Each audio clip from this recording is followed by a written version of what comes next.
नमस्कार प्रिय साथियों। आज की यह कहानी सिर्फ एक कथा नहीं, बल्कि जीवन को देखने का एक नया दृष्टिकोण है। हम सभी दान करते हैं, कोई धन का, कोई वस्त्र का, कोई भोजन का। लेकिन क्या आपने कभी सोचा है कि सबसे श्रेष्ठ दान कौन सा है? ऐसा कौन सा दान है जिसका फल ईश्वर भी तुरंत दे देता है? आज की कहानी बहुत ही ज्ञानवर्धक और जीवन का मार्गदर्शन करने वाली है, इसलिए कहानी को पूरा अंत तक जरूर सुनें। एक वट वृक्ष पर एक नीलकंठ अपनी पत्नी के साथ रहता था। एक दिन की बात है, नीलकंठ और उसकी पत्नी भोजन कर रहे थे। तभी नीलकंठ की पत्नी की नजर एक बुजुर्ग किसान पर पड़ती है, जो एक पेड़ के नीचे बैठकर भोजन करने जा रहा था। तभी वहां एक भूखा भिखारी आता है और उस बूढ़े किसान से भीख मांगने लगता है। उस बुजुर्ग किसान ने खुद भोजन न करके अपना खाना उस भूखे भिखारी को दे दिया। ये देखकर नीलकंठ की पत्नी नीलकंठ से कहती है, हे प्रियवर, उस बुजुर्ग किसान ने खुद भोजन न करके अपना भोजन उस भिखारी को क्यों दे दिया? तब नीलकंठ कहता है, प्रिय, प्रत्येक मनुष्य अपने जीवन में कुछ न कुछ दान करता है। कोई भोजन, कोई वस्त्र, तो कोई धन दान करता है। लेकिन प्रिय, क्या तुम्हें पता है कि सबसे अच्छा और उत्तम दान कौन सा है? कौन सा दान करने से हमें सबसे बड़ा पुण्य मिल सकता है? इस पर नीलकंठ की पत्नी कहती है, नहीं प्रियवर, ऐसा कौन सा दान है? तब नीलकंठ कहता है, प्रिय, यह बात मैं तुम्हें एक कहानी के माध्यम से बताता हूं, जो न केवल प्रेरणादायक है, बल्कि जो भी कहानी को ध्यानपूर्वक अंत तक सुनता है, उसे इस कहानी से यह भी पता चलेगा कि सच्चा और अच्छा दान क्या होता है और इसका महत्व कितना बड़ा है। आगे नीलकंठ कहानी शुरू करता है और कहता है, प्रिय, प्राचीन समय की बात है। चंद्रपुर नामक एक गांव में कैलाश नाम का एक युवक रहता था, जो लकड़ी काटकर अपना जीवन यापन करता था। वह अपनी पत्नी के साथ साधारण जीवन जी रहा था। जलाऊ लकड़ी से होने वाली आमदनी पर्याप्त नहीं हो पाती थी, जिससे हमेशा उसके परिवार में भोजन और कपड़ों की कमी बनी रहती थी। एक दिन परेशान होकर कैलाश की पत्नी गुस्से में उससे कहती है, कितने दिनों तक यह सिलसिला चलता रहेगा? ना कोई त्योहार होता है, ना कोई खुशी।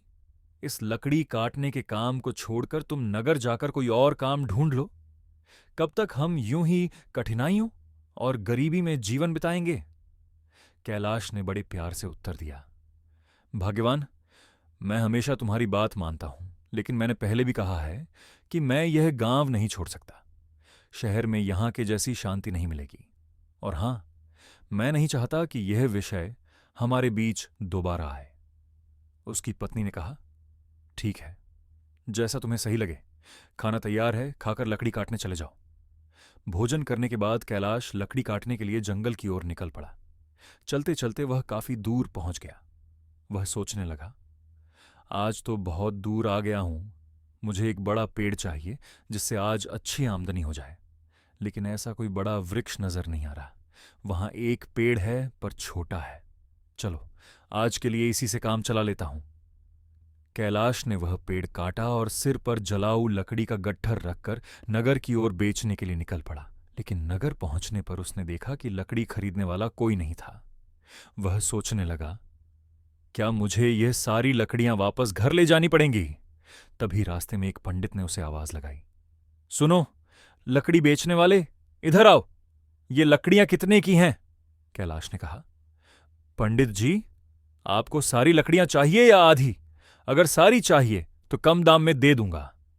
पंडित ने कहा, मुझे सारी लकड़ियां चाहिए, लेकिन तुम्हारे बताए दाम पर नहीं। मैं सिर्फ अपने दाम पर ले सकता हूं। कैलाश ने थकान भरे स्वर में कहा, अरे तो फिर ये लकड़ियां बहुत सस्ती हो जाएंगी। लेकिन चलिए, दे दीजिए, वैसे भी मैं थक चुका हूं। पंडित ने पैसे देते हुए कहा, ये लो, और लकड़ियां यहां रख दो। वैसे तुम भूखे लग रहे हो, क्या कुछ खाना खाओगे? सब तैयार है, खाना खाकर ही जाना।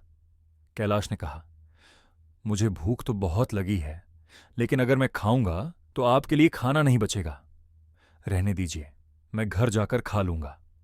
पंडित मुस्कुराते हुए बोले, चिंता मत करो, यहां इतना खाना है कि 20 लोग और खा सकते हैं।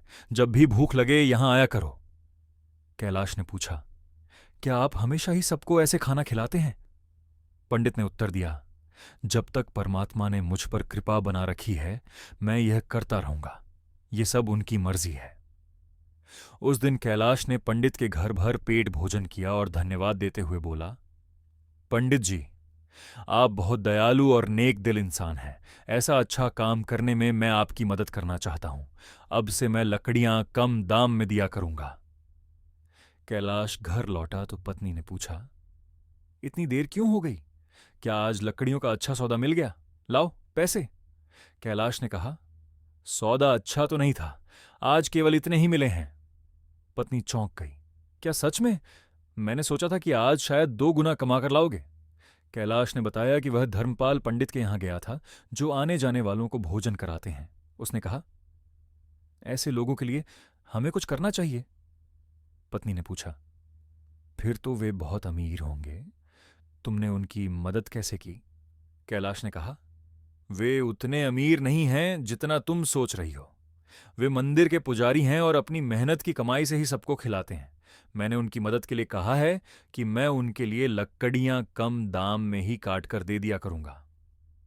पत्नी बोली, क्या इतना काफी है? अगर तुम 2 गट्ठर लकड़ी नहीं काट सकते तो हर दिन घर कैसे चलेगा?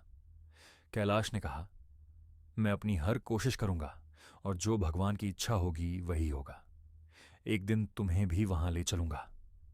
इसके बाद कैलाश रोज लकड़ियां काटा और अपने वादे के मुताबिक पंडित को कम दाम में दे देता।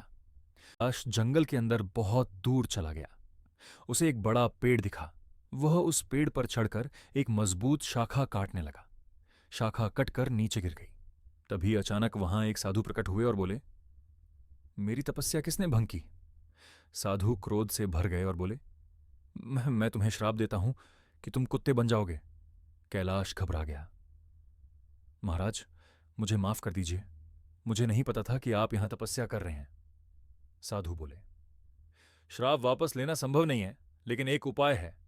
तुम ऐसे 2 लोगों को ढूंढो जो सबसे अच्छा दान करते हो। उनके भोजन के बाद बचा हुआ एक भी दाना खा लेने से तुम्हारे श्राप का असर धीरे धीरे समाप्त होने लगेगा। जब तुम पूरी तरह सफेद हो जाओगे, तब इस श्राप से मुक्त हो जाओगे। कैलाश कुत्ता बन गया और श्राप से मुक्ति पाने के लिए निकल पड़ा। उसने सोचा, सबसे पहले पंडित जी के पास जाता हूं। कैलाश कुत्ते के रूप में पंडित के घर पहुंचा। पंडित के भोजन के बाद उनकी पत्नी ने बचा हुआ भोजन बाहर फेंक दिया। कैलाश ने वह भोजन खा लिया। खाते ही उसका आधा शरीर सफेद हो गया। कैलाश खुश हुआ। मुझे पता था पंडित जी बहुत दयालु हैं, लेकिन पूरी तरह मुक्त होने के लिए मुझे किसी और को ढूंढना होगा। इसके बाद वह मोहन नाम के एक व्यक्ति के पास गया जो गाय दान करता था। कैलाश ने मोहन के भोजन के बाद बचा हुआ खाना खाया, लेकिन उसका रंग नहीं बदला। फिर उसे पता चला कि मोहन दान में ऐसी गाय में देता था जो ज्यादा दूध नहीं देती, यानी उसका दान दिखावा था। कैलाश ने सुना कि राजा 1 सप्ताह तक भोजन बांट रहा है और वस्त्र दान भी कर रहा है। वह राजा के पास गया। राजा के भोजन के बाद बचा हुआ खाना खाया, लेकिन फिर भी उसका रंग नहीं बदला। कैलाश साधु के पास गया।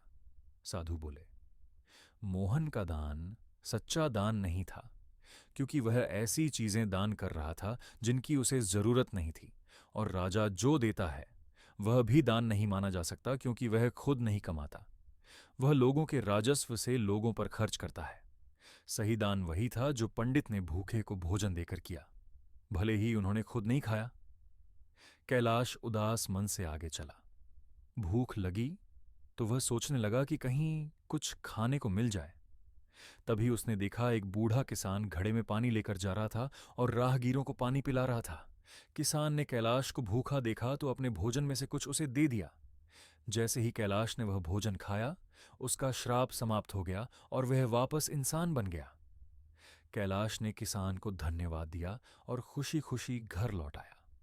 उसने समझा, दान कभी छोटा या बड़ा नहीं होता। भूख मिटाने वाला पंडित और प्यास बुझाने वाला किसान, इसी तरह का निस्वार्थ दान ही सच्चा दान है। हर पंडित ने इतना दान कर दिया था कि उनकी आर्थिक स्थिति खराब हो गई। पत्नी ने कहा, पास के नगर में एक राजा रहते हैं जो पुण्य को खरीद लेते हैं। आप उनके पास जाकर अपना कुछ पुण्य बेचकर पैसे ले आइए। पंडित पहले मना कर देते हैं, लेकिन पत्नी के बार बार कहने पर तैयार हो जाते हैं। पत्नी उनके लिए 4 रोटियां बना देती है। पंडित नगर की ओर निकल पड़ते हैं। रास्ते में तालाब के पास वे रोटियां खाने बैठे ही थे कि एक कुतिया सामने आ जाती है। कुतिया ने जंगल में बच्चों को जन्म दिया था। 3 दिन से वह और उसके बच्चे भूखे थे। भारी बारिश के कारण वह कहीं जा भी नहीं सकती थी। पंडित ने कुतिया को भूखा देखा तो एक रोटी दे दी, फिर दूसरी, फिर तीसरी, और अंत में 4 रोटियां कुतिया को खिला दी। कुतिया तृप्त हो गई, लेकिन पंडित खुद भूखे रह गए।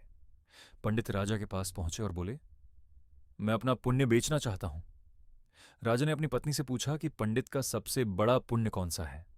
पत्नी बोली, जो आज उसने बच्चों वाली भूखी कुतिया को रोटियां खिलाकर कमाया है, वही पुण्य सबसे अच्छा है। राजा पंडित से बोले, हम आज वाला ही पुण्य खरीदना चाहते हैं। पंडित बोले, मैंने आज कोई यज्ञ नहीं किया। राजा बोले, आपने तालाब किनारे एक भूखी कुतिया को 4 रोटियां खिलाई हैं, हम वही पुण्य खरीदना चाहते हैं। पंडित ने पूछा, आपको कैसे पता चला? राजा बोले, मेरी पत्नी पतिव्रता है, उसी ने बताया। राजा ने कहा, आपकी 4 रोटियों के जितने वजन की थीं, हम उतने वजन के हीरे मोती तौल कर देंगे।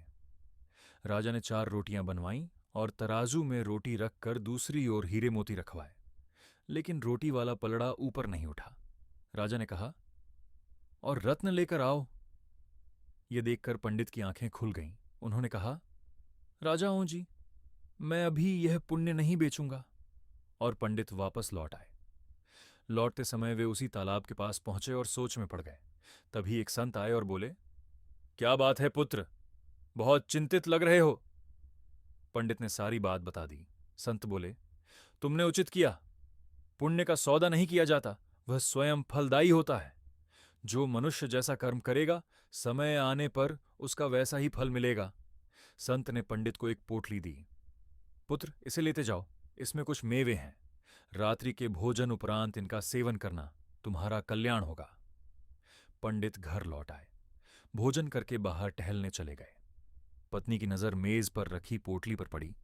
उसने पोटली खोली तो उसमें हीरे पन्ने माणिक एक चमक रहे थे। पंडित लौटे तो पत्नी ने बताया। पंडित देखकर चकित रह गए।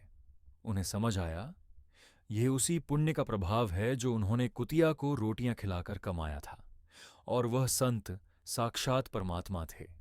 पंडित ने पत्नी से कहा, यह भगवान का संदेश है कि जरूरतमंद की मदद करना सबसे बड़ा पुण्य है। जो व्यक्ति दुखियों और अभावग्रस्त लोगों की सहायता करता है, उसे ईश्वर अनंत गुणा फल प्रदान करते हैं। साथियों, इस कहानी का यही संदेश है कि सच्चा पुण्य त्याग और निस्वार्थ सेवा में है। निस्वार्थ भाव से किया गया दान ही सच्चा और उत्तम दान है। हर मनुष्य को यह प्रयास करना चाहिए कि वह अपनी क्षमता के अनुसार दान पुण्य और जरूरतमंदों की मदद करे। जरूरतमंद की सेवा करना ही सच्चा धर्म है। दोस्तों, कहानी अच्छी लगी हो तो वीडियो को लाइक करके हमारे YouTube चैनल को सब्सक्राइब करें। धन्यवाद।